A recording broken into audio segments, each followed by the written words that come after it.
जानकी जीवन स्मरण जय जय राम पार्वती पते हर हर महादेव पुंडलीक वरदा हरि विठ्ठल श्री अनंत कोटी ब्रह्मांड नायक राजाधिराज सच्चिदानंद सद्गुरु श्री ब्रह्मचैतन्य महाराज की जय। श्री महाराजांच्या सेवेमध्ये दासबोध बघत असताना आपण काल 4थ्या दशकात प्रवेश केला। 4था दशक अत्यंत महत्त्वाचा आहे, नवविधा भक्तीचं निरूपण करणारा। परमात्म्याबद्दल कितीही ऐकलं किंवा भगवंताबद्दल कितीही जिज्ञासा असली तरी भगवत प्राप्ती होत नाही। भगवत प्राप्ती होण्यासाठी प्रत्यक्ष साधना करावी लागते। त्यामुळे मला भगवंत प्राप्त कसा होईल हा शिष्याचा प्रश्न एकदम रास्त आहे। त्या प्रश्नाच्या उत्तरादाखल समर्थ नवविधा भक्ती निरूपण करत आहेत। सुरुवात त्यांनी केली श्रवण भक्ती। काल आपण या श्रवण भक्तीच्या समासातील जवळजवळ 28 ओव्या पाहिल्या आणि 29व्या ओवीत प्रवेश केला। आज आपण ही ओवी आणि त्यापुढचा समास सखोलतेनं समजून घेण्याचा प्रयत्न करूया। 29व्या ओवीत समर्थ म्हणतात, ऐसे हे अवघेचे ऐकावे। अवघेची म्हणजे सगळं काही जे आत्तापर्यंत म्हणजे 28 ओव्यांपर्यंत समर्थ म्हणाले ते। ऐसे हे अवघेचे ऐकावे, परंतु सार शोधून घ्यावे, असार ते जाणून त्यागावे, या नाव श्रवण भक्ती।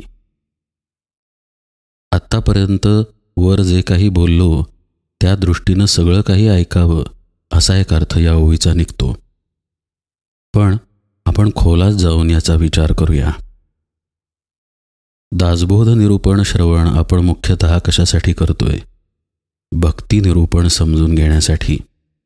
येथ बोलीला विशद भक्ती मार्ग या दृष्टीनं आपण दासबोधाकडे बघतोय।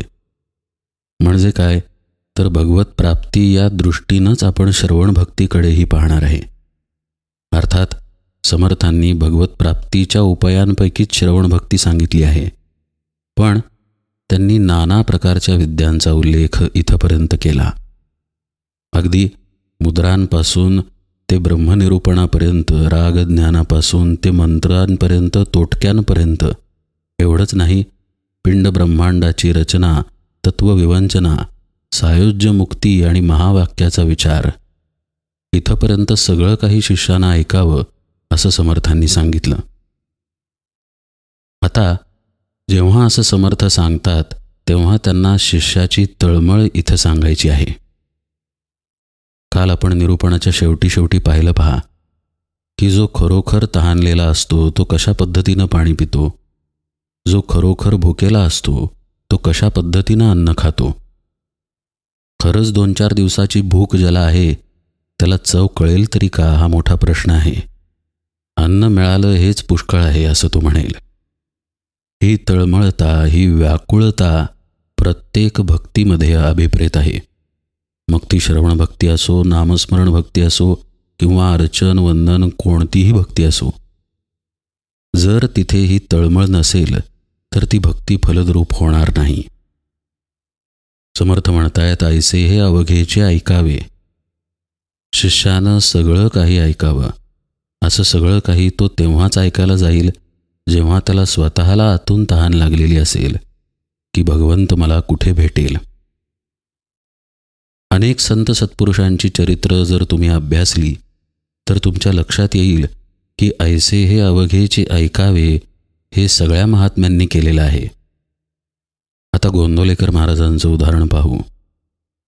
सद्गुरू प्राप्तीशिवाय परमार्थ साध्य होत नाही, भगवत प्राप्ती होत नाही, हे अगदी लहान वयात त्यांना कळलं। झालं, ते घराबाहेर पडले। उद्देश एकच, सद्गुरू प्राप्ती। श्री महाराज आसेतू हिमाचल सद्गुरूंसाठी फिरले। सद्गुरू भेट हा एकमेव उद्देश त्याच्या मागे होता। महाराजांना आणखी काहीही नको होते। अर्थात पुष्कळांना चरित्र वाचनातून हे माहीत आहेच की महाराज कोणकोणत्या ठिकाणी फिरले, पण त्यांची ती जी तळमळ आहे ती तळमळ ऐसे हे अवघेचे ऐकावे ही अवस्था दर्शवते। सगळं काही पाहून घेतलं त्यांनी, सगळं काही शोधलं। जिथे संत भेटला जिथे संत आहे असं नुसतं ऐकू जरी आलं तरी तिथे ते जायचे आणि त्या महात्म्याकडे जे आहे ते शिकायचे. हे श्रवण भक्तीचं एक प्रकारे मर्मच आहे. मला ग्रहण करण्याची इच्छा असणं अत्यंत आवश्यक आहे. आता मामलेदार म्हणून एक होऊन गेले त्या काळी. त्यांच्याकडे श्री महाराज गेले, राहिले, विद्याही संपादन केली. त्यांना ते असं म्हणाले नाहीत की मला हे नको आहे, मी तुमच्या इथे थांबणार नाही.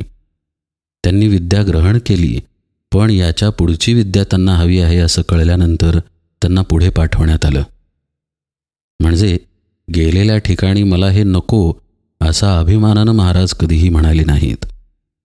जे जिथे मिळेल, जी कुठली विद्या मिळेल ती त्यांनी आत्मसात केली. हीच तळमळ समर्थांना अपेक्षित आहे. अशा तळमळीनं शिष्य सद्गुरू वचनं ऐकायला बसला की त्या चातक पक्षासारखं त्याचं होतं. अगदी आतुरतेनं तळमळीनं तो सद्गुरूंचे शब्द अंतरंगामध्ये साठवून घेतो. साठवून साठवून त्याच्यावरती चिंतन, मनन आणि प्रत्यक्ष कृती करतो. याला खरं श्रवण म्हणतात. समर्थ म्हणतायत, सगळं काही ऐकावं पण त्यातलं सार शोधून घ्यावं. गोंदवलेकर महाराजांनी सुद्धा अनेक संतांची दर्शनं घेतली, पण ज्या त्या ठिकाणचं सार शोधून घेतलं. हे सार शोधण्यासाठी सुद्धा सार काय आहे हे समजावं लागतं. आणि म्हणून ऐसे हे अवघेचे ऐकावे या तळमळीच्या अवस्थेत यावं लागतं. असं पहा, संत सद्गुरू शोधायला बाहेर पडलात तर अनेक प्रकारचे संत आहेत. कुणी चमत्कार करतील तर कुणी आणि काही. मला काय हवं हे पक्क माहीत असणं गरजेचं आहे. आता संत शोध हा विषय थोडासा बाजूला ठेवूया. एखाद्या ज्ञानाच्या बाबतीत सुद्धा नेमकी गोष्ट आपल्याला हवी असेल तर त्याला सार म्हटलं पाहिजे. जसं की मोठमोठे अभ्यासक्रम असतात. आता डॉक्टरकीचा अभ्यासक्रम पूर्ण झाला की तो डॉक्टर झाला, पण त्यामध्ये सुद्धा काही विशेष विषय घेऊन त्यामध्ये आणखी शिकता येतं आणि पुढच्या पदव्या मिळवता येतात. आता याचा अर्थ काय? डॉक्टर मी झालो आहे, पण मला विशेषत्वानं यातली ही गोष्ट शिकायची आहे जी शिकण्यासाठी मला कुठेतरी जावं लागेल. तसंच सार काय आहे हे कळणं महत्त्वाचं आहे. काल समर्थांनी निरनिराळ्या विद्यांची यादी दिली. या सगळ्या विद्यांमध्ये सार काय आहे या विषयाकडे समर्थ शेवटी आले. 27व्या ओवीत ते म्हणाले, सायोज्यता मुक्ती कैसी होते, कैसे पाविजे मोक्षाते, या कारणे नाना मते शोधित जावी. मोक्ष प्राप्त करणं हा जीवाचा खरं म्हणजे जन्मसिद्ध अधिकार आहे. जीव मूलतः आत्मस्वरूपच आहे. भ्रमानं तो स्वतःला जीव समजतोय. म्हणजे काय तर आपल्या अहंकाराचा, अभिमानाचा त्याग आणि सायुज्य मुक्ती प्राप्त करणे हे मनुष्य जन्माचं सार्थक आहे. हेच खरं म्हणजे सर्व उपदेशांचं सार आहे की ते परमात्म तत्वच तू आहेस. म्हणजे विद्या संपादन करायला हरकत नाही, पण जसं मगाशी आपण डॉक्टरकीच्या बाबतीत बघितलं की त्या विद्यार्थ्याला अमुक एक विषय जास्त शिकायचा असतो, म्हणून तो पुढे तिथे निघून जातो. त्या दिशेला त्याचं शिक्षण होतं. पण मुळात डॉक्टर झाल्यानंतर ते तो करू शकतो. आता उदाहरण सांगायचं झाल्यास, एखाद्याला सर्जन व्हायचं आहे. आता तो शाळेतून बाहेर पडल्यावर म्हणाला की मला फक्त सर्जनच व्हायचं आहे, MBBS व्हायचं नाही, तर ते चालेल का? आधी मूळ डॉक्टर होणं गरजेचं आहे. त्याच्यानंतर काहीतरी विशेष शिकायचं म्हणून सर्जन होणं वेगळी गोष्ट आहे. तसं आधी सगळ्या गोष्टींना जाणून घ्यावं असं समर्थ म्हणतात की आपण कोण आहोत, भगवंत कोण आहे, धर्म काय आहे, माझी कर्तव्य काय आहेत, कर्म म्हणजे काय असतं, उपासना म्हणजे काय असते, सद्गुरू कसे असतात, संत कसे असतात. समर्थ म्हणतात, सगळं काही तुम्ही जाणून घ्या, पण त्यातलं सार शोधायचा प्रयत्न करा. म्हणजे आत्मज्ञान मला पाहिजे हे डोक्यात पक्क पाहिजे. आत्मज्ञान विषयक चिंतन पाहिजे, मनन पाहिजे, आणि त्याला केंद्रस्थानी ठेवून इतर श्रवण आपण केलं पाहिजे. याचा अर्थ काय वेद शिकायला हरकत नाही, जरूर शिकावेत. पण आपल्या आत्मज्ञान प्राप्तीच्या दृष्टीनं त्यात काय आहे ते तेवढं त्यातून घ्यावं. गीता शिकावी, पण गीतेतून आत्मज्ञान साधनेच्या दृष्टीनं मला काय उपयोगी आहे ते घ्यावं. सर्व गोष्टी करताना, सर्व कृत्या करताना आपला हाच हेतू असावा की आपल्या साधनेच्या दृष्टीनं त्यातून सार घेता यावं. जसं की आपण रस्त्यानं जात आहोत आणि समोरून एक गाडी गेली आणि त्या गाडीनं आपल्या अंगावरती चिखल उडवला. आता यातून सार काय घेणार? मी म्हणजे देह नाही याचं चिंतन पहिल्यांदा गरजेचं आहे. चिखल माझ्या अंगावर उडाला का देहाच्या अंगावर उडाला हे चिंतनही आवश्यक आहे. देहावरती चिखल उडवला तर त्याची तमा कितपत बाळगायची याचा विवेकही तिथे पाहिजे. माझ्या अंगावर गाडीनं चिखल उडवला म्हणून 4 दिवस जर आपण रागात घालवले तर आपण परमार्थी ठरू का? असं चिंतन जर सतत आणि प्रत्येक कृतीमध्ये असेल तर शांती, समाधान त्या साधकाकडे आपोआपच येईल. हे सुद्धा श्रवण भक्तीमध्ये येते, कारण इथे मी सार शोधनाची वृत्ती जागृत ठेवली. समर्थ म्हणतायत, ऐसे हे अवघेचे ऐकावे, परंतु सार शोधून घ्यावे. केवळ तुम्ही सार शोधा अशी आज्ञा समर्थ करत नाहीत. सार शोधून घ्यावे ही एक प्रकारची वृत्ती आहे. या वृत्तीचा अभ्यास आवश्यक आहे. कारण आपण प्रपंचात वर्तन करत असताना नाना पद्धतींच्या, नाना प्रकारच्या लोकांना भेटतो, नाना प्रकारच्या प्रसंगांमधून जातो. आपली सार शोधन वृत्ती जागृत पाहिजे, तर आपलं नामाचं अनुसंधान, आत्मानुसंधान कायम राहील. जर आपण बारीक सारीक गोष्टींमधून व्यथित झालो तर सार शोधन वृत्ती बाजूला राहील आणि आपण काम, क्रोध, लोभ, मोह इत्यादी विकारांच्या मागे फरफटत जाऊ. समर्थ म्हणतायत, असार ते जाणोनी त्यागावे या नाव श्रवण भक्ती. जे असार आहे त्याचं त्यागणं आपोआपच घडेल जर सार शोधन वृत्ती अंगी असेल. असं पहा, राजहंसाची उपमा दिली जाते नीर क्षीर न्याय सांगताना. असं म्हणतात की राजहंसासमोर दूध आणि पाणी एकत्र मिसळून ठेवलं तर तो फक्त दूध पितो आणि स्वच्छ पाणी खाली शिल्लक ठेवतो. जो अशा पद्धतीनं सार शोधन वृत्तीनं राहतो त्याच्या दृष्टीनं असार आपोआपच बाजूला राहतं.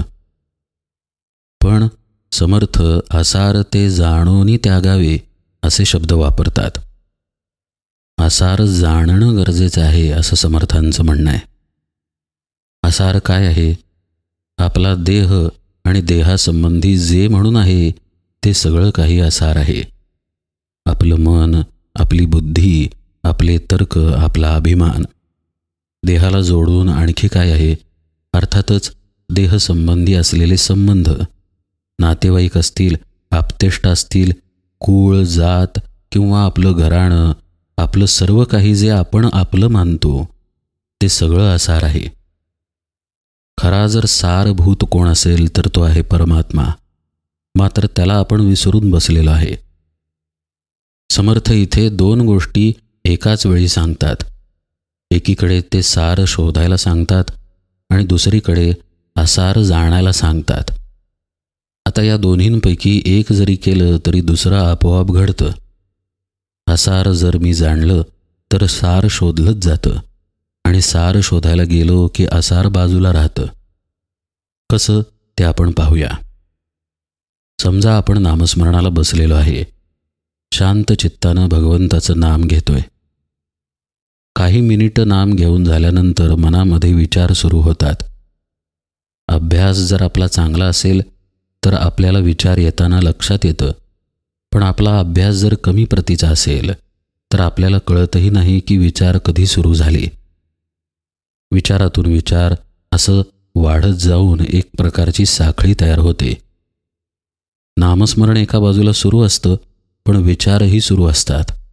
म्हणजे एक प्रकारचा भ्रम निर्माण होतो की आपण नामस्मरण करतोय की विचार करतोय. अशीच परिस्थिती ध्यान करतानाही येऊ शकते. ध्यान करताना विचार जर अडवता आले नाहीत तर विचारातून विचार कधी वाढत जातात हे आपल्यालाही कळत नाही. आता इथे सार पण सुरू आहे आणि असार पण सुरू आहे. सार आहे ध्यान करणं किंवा नाम घेणं किंवा आपण आत्मस्वरूप आहोत या अवस्थेमध्ये राहणं, या जाणीवेमध्ये राहणं. आणि असार जर काही तिथं सुरू असेल तर आपल्या मनाची आणि बुद्धीची हालचाल. आता असार जर मी त्याग केलं, जे काही असार आहे त्याचा त्याग केला तर काय उरेल? आत्मचिंतन आणि नामस्मरणच उरेल. आणि समजा मी फक्त नामस्मरण आणि आत्मचिंतनच करायचं असा निश्चय केला तर काय होईल? असार आपोआपच बाजूला पडेल. मन शांत करण्यासाठी 2 पद्धतीचे उपाय सांगतात. एकतर तुम्ही नामाची आणि ध्यानाची बैठक सोडू नका, अगदी हट्टानं करत राहा. मन आलंय कुठून? आत्मस्वरूपातूनच बाहेर आलेलं आहे. आज ना उद्या ते आत्मस्वरूपापर्यंत येणारच. त्यामुळं ध्यानाला बसत राहा. हा एक उपाय झाला. दुसरा उपाय म्हणजे जिथे जिथे मन गेलेलं आहे तिथून त्याला खेचून आणा आणि पुन्हा आत्मानुसंधानामध्ये, नामस्मरणामध्ये चिकटवा. पहिल्या उपायाच्या बाबतीत शिडावरच्या कावळ्याचा दृष्टांत दिला जातो. एक जहाज होतं, ते समुद्रात गेलं. जहाजाबरोबर कावळा पण समुद्रात गेला. थोड्या वेळानं तो उडायला लागला. आता समुद्राच्या मध्ये असलेलं जहाज, कावळा उडून उडून किती उडणार? त्याला जमीन लवकर थोडीच मिळणार आहे. उडून उडून तो थकतो आणि पुन्हा शिडावरती येऊन बसतो. तसं आपल्या मनाचं होतं. भरकटून भरकटून किती भरकटणार आहे? पुन्हा ते जिथून भरकटायला सुरुवात झाली तिथे येतं, म्हणजे आत्मस्वरूपापाशी येतं आणि आत्मस्वरूपात विलीन होऊन जातं. दुसरा अभ्यास मगाशी म्हटल्याप्रमाणे जिथं मन गेलेलं आहे तिथून त्याला खेचून आणायचं आणि नामाच्या ठिकाणी, आत्मस्वरूपाच्या ठिकाणी विरघळवून टाकायचं. या दोन्ही गोष्टींमध्ये सार शोधनही आलं आणि असार जाणून त्यागावे हा विषयसुद्धा आला. एक उदाहरण म्हणून ध्यानाचा आणि नामस्मरणाचा विषय आत्ता मांडला. पण आपल्या लक्षात येईल की समर्थांना एकाच ओळीमधून किती खोल अर्थ सांगायचा आहे. सगळं काही ऐकावं, पण त्यातलं सार शोधून घ्यावं आणि असार जाणून घेऊन त्याचा त्याग करावा. सर्व काही ऐकावं, यामध्ये प्रयत्नांची शिकस्त आली. यामध्ये आपण गोंदवलेकर महाराजांचं उदाहरण पाहून त्यांचा सद्गुरू शोध पाहिला. तसंच इथे शिष्याचा प्रयत्नही सांगता येईल की तो सगळं काही करतो, अगदी तळमळीनं स्वतःचा जीव झोकून देऊन करतो.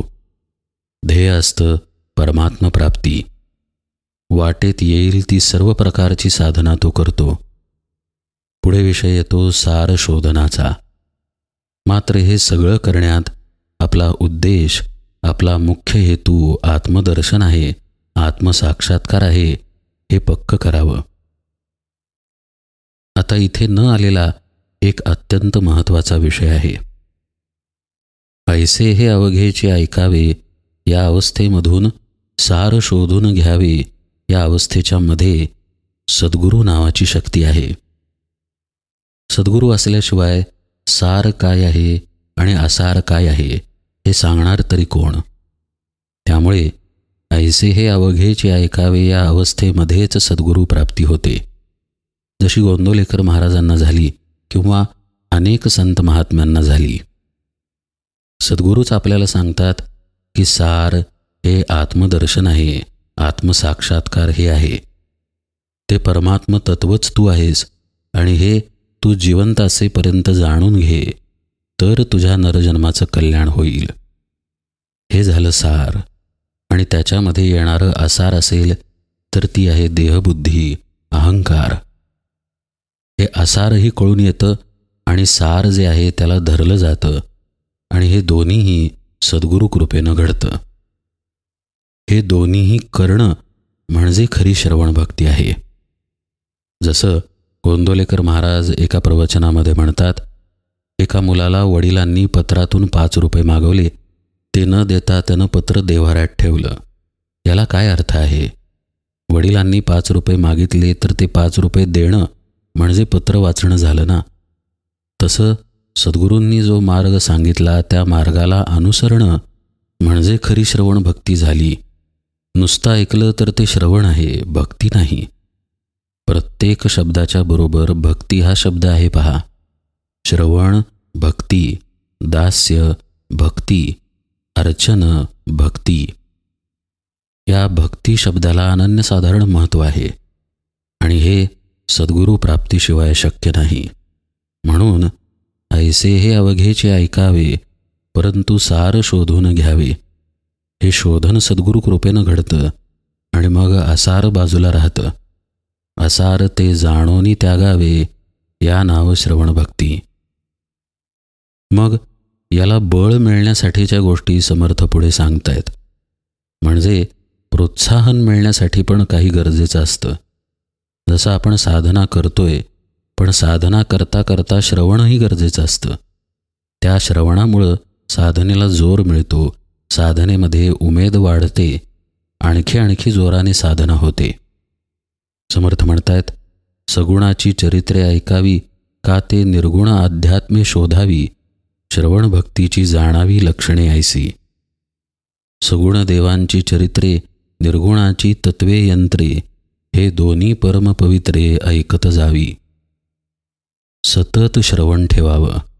भगवत चिंतन, संत चरित्र, भगवंतांची चरित्र, त्यांच्या लीला यांच्याशी सतत संपर्कात राहावं.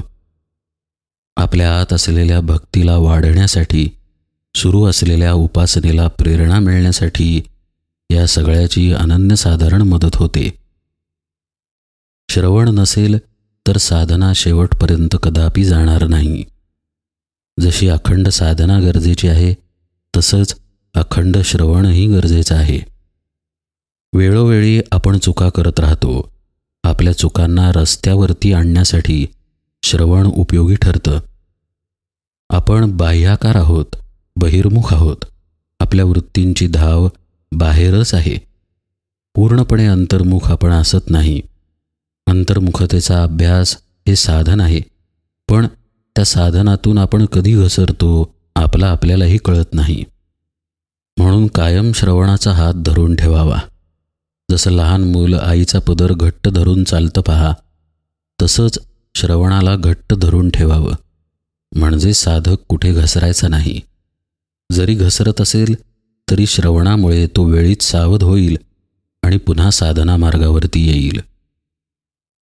समर्थ म्हणतायत, जयंत्या उपोषणे नाना साधने, मंत्र यंत्र जप ध्याने, कीर्ती स्तुती स्तवने भजने, नानाविधे ऐकावी. ऐसे श्रवण सगुणाचे, अध्यात्म निरूपण निर्गुणाचे, विभक्ती सांडून भक्तीचे मूळ शोधावे.